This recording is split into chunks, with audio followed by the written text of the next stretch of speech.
My name is Nicole Knight, and I'm the Director of Operations at CMA.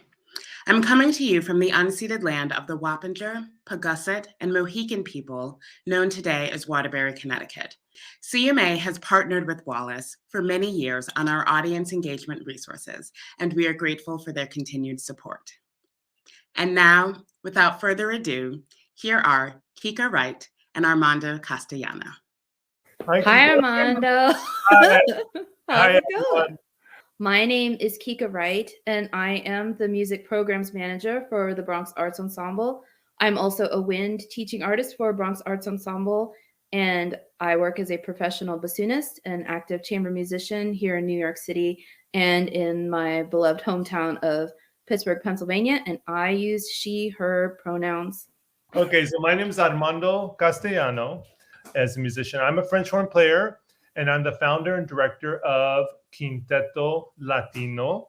I'm from the San Francisco Bay Area. I use he, him pronouns. Right now, I'm sitting in my office in the city of Menlo Park. Where do we go from here? Putting anti-racist knowledge into action. In the last year, momentous social changes have brought issues of racism and inequality into sharp relief. There has never been a better time for chamber groups to speak out and put into practices the changes they want to see in the world without fear of retaliation. There is a demand for culturally responsive programming, and chamber ensembles are best positioned to provide. This session will provide education on how best to achieve this. Armando and I will provide examples of actions our organizations have taken to improve diversity, equity, and inclusion by decolonizing the ways in which we work with each other and with our communities at large. We have an opportunity to model the kind of classical music landscape that we'd like to see. Now we're going to talk about land acknowledgement. Everybody at home, you can visit native-land.ca and enter your location, and you can get an idea of what land you're currently living on. So what is a land acknowledgement and what is the point? I think we all understand in the intellectual sense that a land acknowledgement brings attention to the fact that if you are currently living and prospering in what is now called the Americas, it is very likely that you are not the first inhabitant. And the first inhabitants were violently, forcibly, cruelly removed. Does just having this knowledge make a more just and equitable world? No. Does feeling bad about it make a more just and equitable world? Also no. But what we do with this knowledge can make a more just and equitable world. I live in New York City with originally Lenape-Hoking, which is the ancestral home of the Munsee Lenape people who lived in this area before being forcibly removed to as far as Oklahoma, Wisconsin, Ontario, and Munsee Lenape people were also subsumed by other tribes such as Mohawk, Mohican, and Ojibwe tribes. I know through a very basic internet search I did the other day, I discovered the Munsee Lenape were here, and there is a band in Wisconsin called the Stockbridge Munsee Band of the Mohican Nation. And what do you know, there is a musician-composer from the Stockbridge Munsee Band of the Mohican Nation named Brent Michael Davids. He is a member. So doing a little more research, I discovered that he wrote a piece about water rights, and you can go and buy it on his website. I think it costs like $1.50 for the 2-voice. It's a choir piece. So this is my first example of putting anti-racist action knowledge into action. Is Mr. Davids, Armando, and I, we all want clean air, water. We want safety and comfort, and we want, the ability to express this through music. And so we're not politicians, we're musicians. So what can we do? I can put this piece on a program coming up and bring attention to an issue that's important to all of us. So land acknowledgement as an anti-racist practice is, observing the world around you, understanding that how we got to the place that we are might have come by not so nice means. We can't change what happened in the past, but we can change our thinking for the future. Anti-racism. So if racism is the belief that different people of different races are inherently different, and that means that some races are superior and some are inferior, anti-racism is the wholesale rejection of that belief. Racism is often passive, as we see in like our own lives and our own, just being classical musicians. People will say, this is how it always is, and this is how we've always done it, so why should we change? But anti-racism is active. It is an action. If white supremacy is telling us certain people are at the top and other people at the bottom, as anti-racists or as people who practice anti-racism, we must support those who get mushed by white supremacy. That's disabled people, gay people, our most sacred and beloved trans brothers and sisters, women, anyone who is marginalized. So anti-racism is an action, and we examine what we do in our own lives. Well, this action I'm taking, who could it hurt and who could I help? Decolonization. The way I think about that, my parents purposely raised my sisters and I, a Latino family, a Mexican-American family, in a white neighborhood. They did that, and they were able to do that because they knew that the schools that were majority white, in fact, we were one of the few Latino or color families of color in those schools, would be better resourced and have more access to things like art and things like additional help. So they very much did that.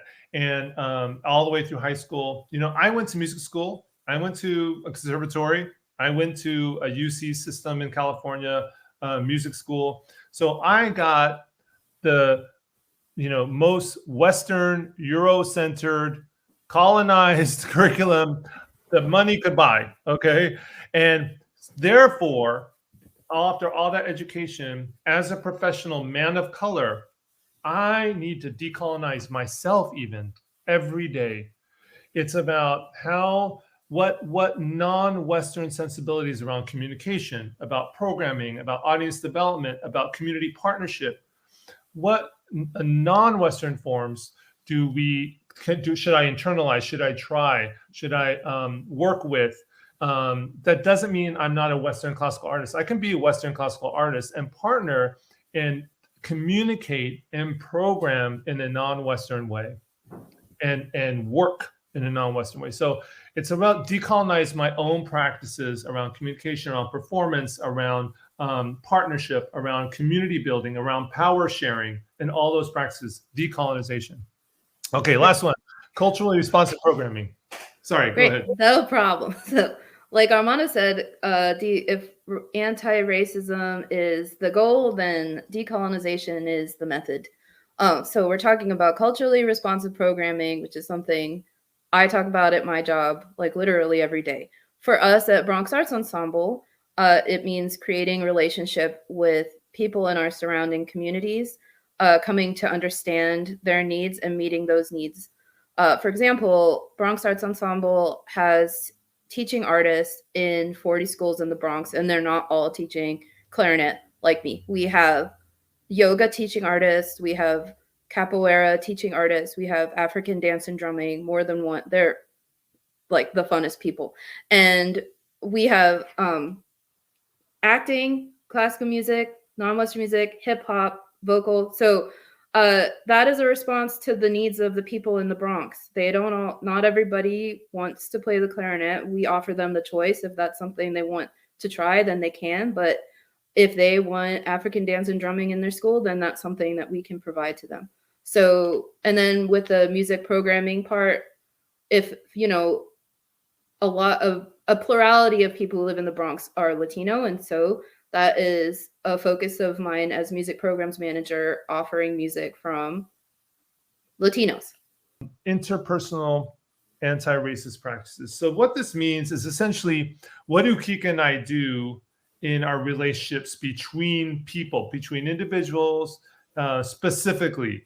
And this session is meant for musicians and ensembles. It's meant for educators and teaching artists. It's meant for artistic and executive directors. So we wanted to, and Kika and I play all three of those roles, have played and continue to play those three roles as artists. So we can speak in terms of our interpersonal relationships in terms of these roles. I'll start first in terms of as a musician, I am, like I said before, playing based on the needs of the audiences, how we communicate with an ensemble, with each other, and how we communicate with each other, with our audiences. And that could be students, it could be audiences with communities we're engaging with. For us, it's really about listening to what communities have to say. And it's even what I said before. Essentially, it involves listening. So to listen to what the community needs, what the audiences need, what the audience's baseline beliefs and thoughts and knowledge is before we go into a concert hall. And so that we're playing and talking in the concert based on what they know already, not above or below them, but trying to hit where this audience is. And that could be, again, in a classroom, in a community partnership, in a residency, or in a formal concerts. And so for us, it's about listening first before we start talking and performing. You want to have like a baseline of trust that the people that you're working with share your values and will show up on time at the gig. But you also want to create an environment where if people have questions, that you can accept them and listen to them with an open and understanding heart and understand where they're coming from. So like, I would just say, you examine your plans, your repertoire, your the places you want to play, the money that you accept people from, whether it harms or helps marginalized people. And so I think to me, it's mostly about like creating an environment of trust so that you can ask hard questions. I would just give one small example. I play in a chamber group in Pittsburgh called Incidental Chamber Players, and we incidentally became a majority person of color ensemble. I don't think anybody planned for it, but in reviewing now, I realized like that's because we wanted to play with people that we trust. It just so happened that, it was a lot of people of color. So I would just say like when you're working in ensemble, just make sure that you are listening with the heart. That's true. Armando used the expression before, like powering down when you're listening to understand versus respond or react.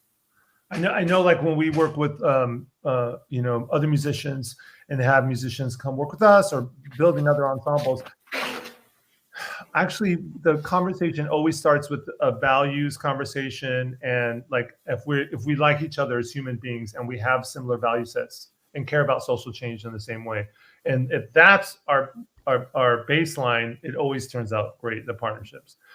Something that I noticed from being a teaching artist for the last, I don't know how many years, is there's a term for the way that Quinteto Latino and Bronx Arts Ensemble teaches, and it's called it's a constructivist education theory. So if you want to internet search constructivist education theory, but it's the idea that the teacher is the facilitator and facilitates music making and creativity with the students, versus the teacher being the boss and the kids are the employees. Because if you think about it, like the idea that like one person has total control, is telling you what to do, is really like a white supremacist idea.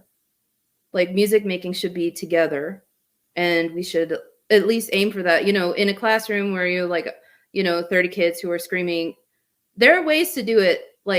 But I would just say like when you're teaching, the more input that you can get from students, the better your teaching will be, because students, they're the ones that live through a pandemic as a student. They will be able to tell you better what they need or what's interesting to them than you like looking up on like TikTok what kids are interested in. So the kids, being teaching artists is extraordinary. It's an extraordinary opportunity because kids teach you just as much as you teach them. Or at least that is the hope. It's an exchange versus like a dictation. So I have a short story to tell.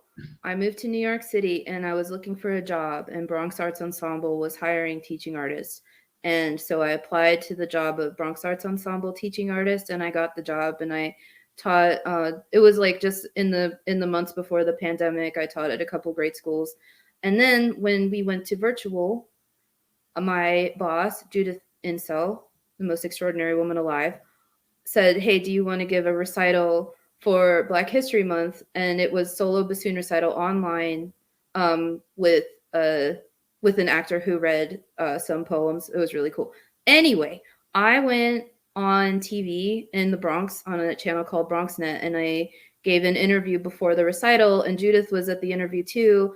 And when I was talking about things that are important to me, the things that I see Bronx Arts Ensemble doing, de-stratified arts, that like all of our teaching artists from a variety of disciplines, and none of them are more or less important than the other. I think that's like Bronx Arts Ensemble strength. And so Judith gave me this job to be music programs manager, and she trusts me. We discuss a lot the things that, you know, like what's coming up and our organizational goals, but she trusts me to program music for the ensembles. And I think it's just an example of like good leadership, strong anti-racist leadership, is that she knows me, she hired me, she trusts me to do a good job. And I would say, you know, Judith is giving up some of her control or her power to let me do that. And so sharing power is an anti-racist practice that I think is good for artistic executive directors to try. Yeah, sharing power is as a decolonizer, right? Euro-centered, orchestra-centered, conductors at the top, you know, everyone listens, first principal chair. You know, these are things that are totally internalized within us as our system. And sharing power is just, and I just want to also mention like the cutthroat nature of chamber music and classical music in general. It is difficult to make a living in this field. It makes power sharing really, as a concept, really hard for us, I found. You know, for me, about sharing power, whether it be, you know, listening to staff and their ideas and us doing what the staff says, listening to learn. So I'm listening not to answer back or listening to even relate to what someone's saying, but actually listening to just learn from the words. That's definitely a thing that I do around power sharing. Doing what the communities I hope to, like the communities I partner with, and doing what they say, what they think I should do, even though it's different than I've ever done or in a way that I've never done it before, trusting them and trying it and just doing it their way. That happens to us all the time. And it's scary. It's decentering. It's also, I don't want to repeat the colonizer aesthetic that I was taught. It's very easy for me to do as a French horn player, as a classical musician, to be a colonizer.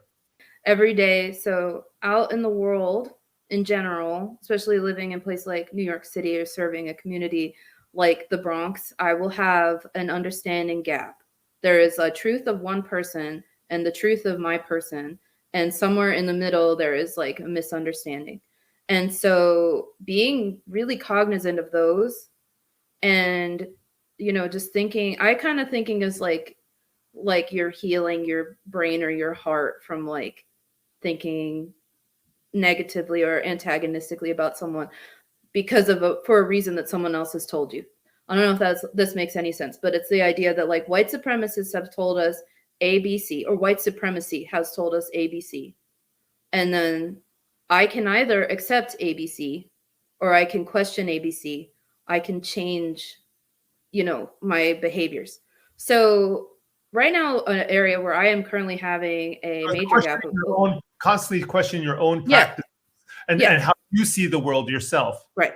Okay. Yeah. So it's like, but it is like almost constant. Yeah, Judith and I were talking on the phone yesterday, and I was like, I'm so tired of talking about racism, and she's like, well, just don't think about it for the rest of the day. And then we both laughed for a really long time because it's like we could stop thinking about racism for the rest of the day. But anyway, a place where I have an understanding gap is where I meet a person and I am very judgmental immediately, and that is a cultural artifact. I grew up in a small town in southwestern Pennsylvania where everybody was white but me. And so I feel like I'm always braced for impact, and I don't actually need to live my life that way. That's something that I am working actively to change. Like if I meet a new person who looks a certain way and maybe is a certain gender, I assume they're going to say something awful to me, and I'm just waiting for it to happen. And that's something I'm losing out on, a lot of like active listening when I do that. I'm missing out on like getting to know someone. Just because we don't agree on everything doesn't mean that they don't have things they could offer me, and vice versa. So I would say that's like one place where I'm practicing anti-racism is to not assume, because you know what they say when you do that. So Kika, you know, like the facts of Kika's life is that she's born in Honduras, she's an immigrant, she's a brown lady, you know, but the other facts of my life are I live in an apartment in a nice part of Manhattan. I am in a 2-income household. I was adopted by white people with advanced degrees, so I was like solidly middle class or more. And so I personally, I would never ask another brown or black person to do this, but I personally need to take stock of my own privileges that exist in my life and don't let myself go down the hole of just like, oh, well, just because I'm a brown person or just because I'm a woman, like I have to look at myself and my experience and my advantages like holistically and then apply it to a situation, because I'm not the only Honduran person in New York. I'm not even the only Honduran person that works for Bronx Arts Ensemble, but our experiences are very different. So yeah, so that's the other thing I would say in the anti-racist practice is do your own personal accounting and be very honest with yourself. Bronx Arts Ensemble is 50-year-old. This is our 50-year anniversary year. Yeah, it's extraordinary, actually. But 50-year-old chamber music organization with a robust teaching artist program. We are in 40 schools. Pre-pandemic, we presented about 75 concerts a year. During pandemic, we were presenting about 25 online and in-person music. We also do a little bit of presenting of music, like cultural music from people in the Bronx. For example, we're going to present Bodima Garifuna Culture Band, which is an extraordinary opportunity for me personally. If you don't know, the Garifuna people are they're like racially African people who either escape from crashed slave ships or escape from plantations in Central America and live on the coast of Central America, Honduras, and Guatemala. And when I got the job in the Bronx, I was like, I wonder if there's Honduran musicians in the Bronx, and what do you know? And now I get to present them, which is just extraordinary opportunity. So that's Bronx Arts Ensemble. It's great. Look us up. Quinteto Latino it started as a wind quintet, and it started as a wind. I started a chamber ensemble because I was so frustrated being a classical musician and never ever playing any composers who were Latinos. Despite there being an incredible number of pieces by Latino composers, even for wind quintet. I have boxes of them. I don't have time to play. And just by Latinos. And I don't mean just Latin Americans. I mean Latinos from the US as well, from all over the world, actually.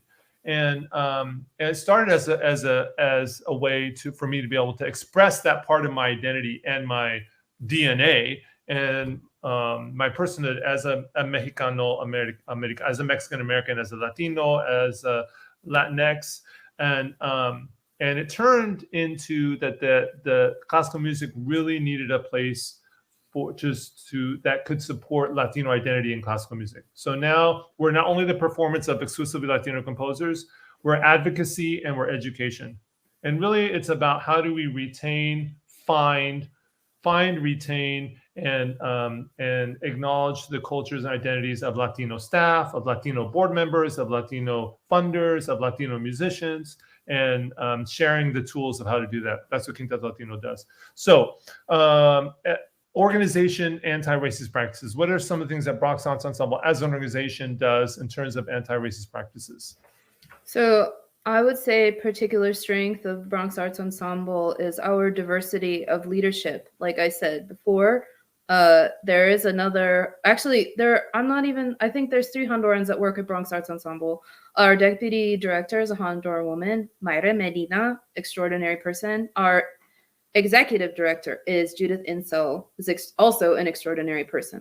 But when I was thinking about this, I was reminded of the Toni Morrison quote that the various serious function of racism is distraction, and that when you have diversity of leadership, then racism doesn't distract you.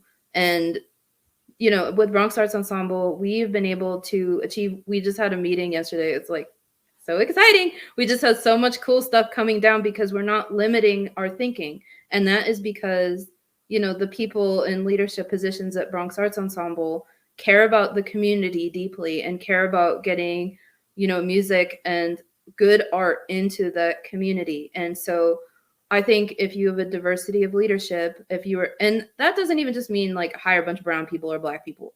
That means keeping your mind open to ideas that maybe you wouldn't have entertained before. Yeah. So I think that's like one of our particular strengths. So the other thing I think Bronx Arts Ensemble does, Antiracist Practice, is in addition to putting on a lot of music from a lot of different people and cultures, and putting on, like we talked about, we've got Angelica Negron coming up, fabulous Puerto Rican composer who is a partner of ours. We worked with her last year. We're going to work with her this year. I hope we keep working with her. We have an event with Tanya Leon, extraordinary Afro-Latina composer. I think she won an award. Anyway, but it's also about like, there's a gap. It's like we have Angelica Negron, fabulous musician, and then we have a community in the Bronx. They're both Puerto Rican. How do we get them together? It's like a nuts and bolts thing. Like, how free can we make the concert? Do we put a concert and we make sure that it's on a bus line or a subway so that people can get to it easily? Do we put it, a lot of Latinos spend Sunday like in the park. So do we put if we put a concert at 3 on Sunday, everyone will be in the park. Do we have to put it in? Therefore, do we put it in the park? So it's questions. It's like asking more questions than just like, how much should this ticket cost? Like which picture? It's like the nuts and bolts of like serving a community, which is something that I think Bronx Arts Ensemble does really well. So the first question we got from Rachel Odo. Hi, Rachel. Thank you. They say, thank you for this excellent presentation. Within the concept of culturally responsive programming, listening first, and constructivist education theory, where does Western classical music fit? Is there a place for introducing Western classical music to communities who are not specifically requesting this kind of arts programming, perhaps in part because they may not otherwise have had exposure, have not seen themselves in this field, or may not have felt welcome to explore these art forms? That's a great question. Armando, what do you think? I really think a majority of our audiences in the last year have been Latinos. That's great. It's like the first time. So, I mean, for us, it's really about doing the things that I mentioned. I don't go in with this is bright and shiny. Look at these instruments; they're very important, and music's very important because you should be hearing. You need to hear Bach to Beethoven the most. No, I don't do that. I am way back. I'm like, okay, my heart and my mind are open to listen to you about what goals you have for this event. What does your community trying to say? What do you want to engage with on this event? And then I'm shut up and listen to what they have to say. And then I share some of my tools in my toolbox that I think may be a fit, and it may not. I have lots of ideas on how to solve problems. I have lots of ideas on how to do programming, and I just set those aside and start with an open slate in terms of me learning from what they're saying. So yes, it's totally possible. We do it all the time. It's just what tools do I use for partnerships? Again, too often it's about, here's our programming, sit down and listen, and just moving that away. Yeah. What about you guys? I think about it as a matter of choice. I think if we look at, like, let's just pick one out at random, the Yellow Book of Woodwind Quintets. There is nothing good or bad about the 22 woodwind quintets. But I think it's like it's almost like, do you want to give someone a choice? So like if you have a group, like this is a good question. Let me regroup. I think, classical music is just another choice that people can have. Like, and there are communities where that choice is not offered to them at all. So I think about kids, like I think about my own experiences doing concerts in like kind of weird places. Like I used to live in Baltimore, and I did a concert at Mondawmin Mall. I don't know if people remember Mondawmin Mall during Freddie Gray protests was kind of a dangerous place to be. So I did a concert there, and some people came, and it was cool. And talking to them, they were like, "Oh, we're so glad that you're here." And it's like, okay, so a mall in West Baltimore, the audience is happy that we're here. It's something that, I mean, other big arts organizations in Baltimore are not playing in the Mondawmin Mall. So like, I think it's a matter of choice. Like if you have a great program that you think an audience would respond to, maybe they're not like the classical music audience. Maybe you will be the first person to show them something that's really beautiful. But we're talking, I think, more about like, this music Armando and I think is really beautiful. We would like to offer to you. A community might say, no thanks. Or a community might say, sounds great. So it's kind of like leaving it up to them versus us telling them this is what you need to be good or smart or moral or like valuable. So yeah, go ahead and leave that question up. Thank you. This is really very useful. The topic has always been presented by people of color. Other organizations had discussions on this topic. The facilitator was people of color, and few white people did not talk at all, looking sorry instead of being vulnerable and open-minded to contribute to the communication. It's too early to have all together to have a panel discussion, all color and white people. They are all honest, open-minded, vulnerable to find the process of reaching the goal. A lot to say on this topic. A lot. So it's about listening, folks. It's about listening and powering down. And this is white supremacy, is that white people have owned the conversation since the beginning. And how do we power down from that ownership? And I've been in with led organizations that did like a BIPOC affinity group and a white affinity group to have an own white conversation separately. And I found that very effective. And in terms of the looking sorry, I mentioned this early on in the beginning.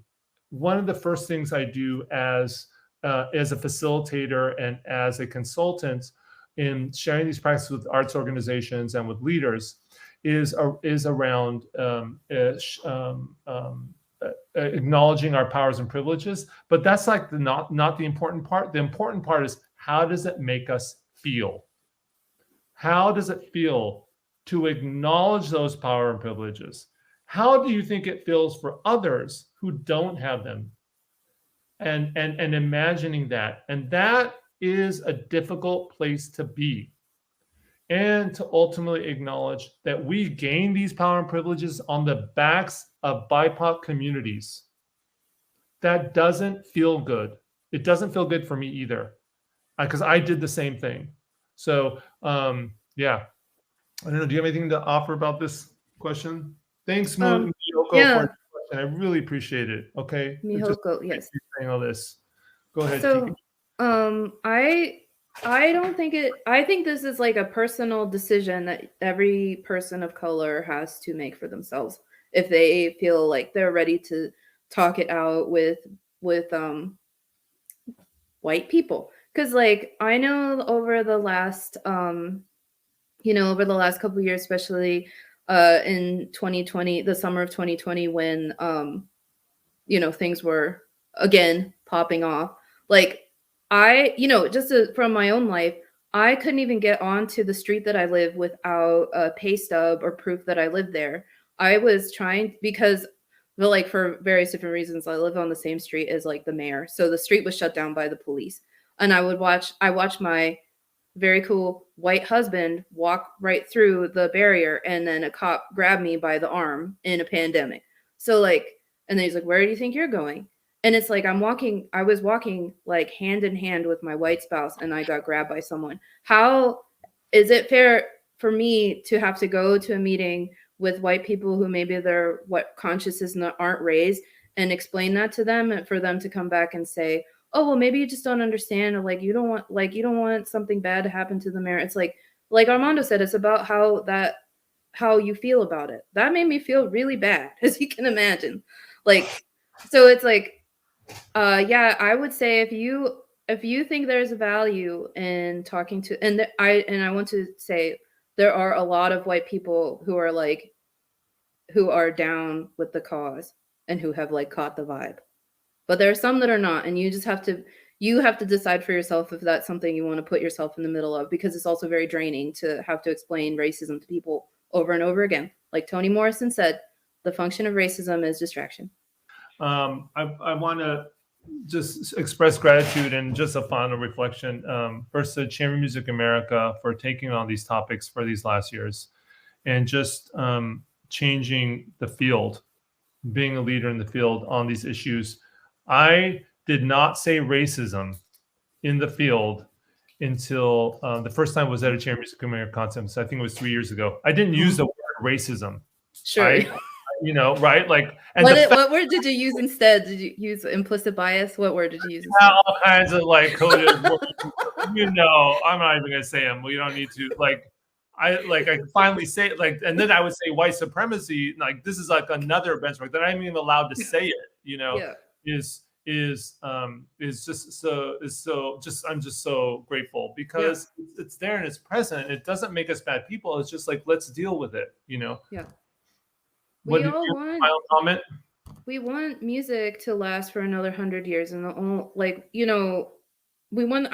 I set a goal for my life to make the arts last forever, and the only way I can see moving forward is to let more people in, and anti-racist practice is like the vehicle in which we can do that. Mm-hmm. It's wonderful.